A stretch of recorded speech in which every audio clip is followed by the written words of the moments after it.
So, what are the fundamentals of recovery rehab?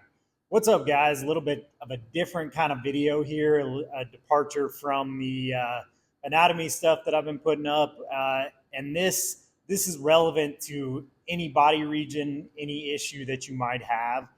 Stick to the fundamentals is not just a cheesy tagline, although it might be that also.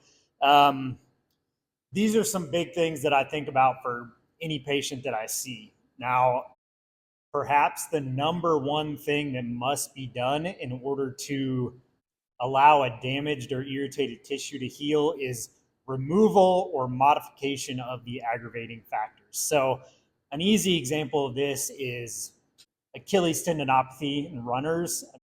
What happens is if somebody has this issue, when they go run, they break down that tendon, and before it's had a chance to rest and repair, they're back out for another run. And what happens is you break it down, it recovers, but not all the way. Then you break it down again, and you get stuck in kind of this downward spiral. So if you never modify or remove that factor, it doesn't matter what you do. You can give massages, do heel raises, stretch, ice, cold plunge, sauna.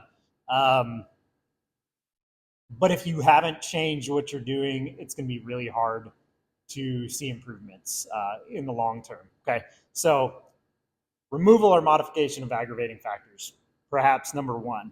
Um, let's say you do that we'll stick with the case of the runner. So, is that person willing to cycle for a while and remove that load from the Achilles tendon? That might be a really good option. You can still get your cardio fix, you can stay in shape, but you allow that Achilles to rest a little bit. So that's number two, stay active.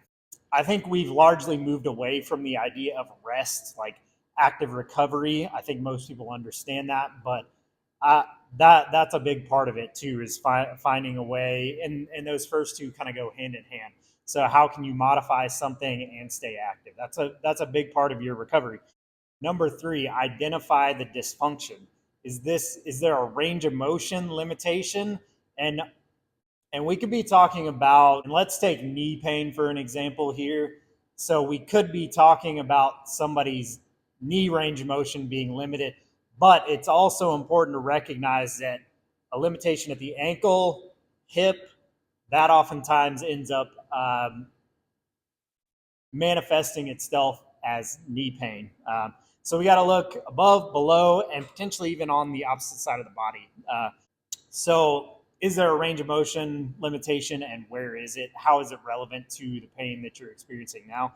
Um, and a lot of times there are no range of motion dysfunctions. It's a proprioceptive or a motor control issue. Those are fancy ways of saying you don't know how to control your body in space, or even where your body is in space.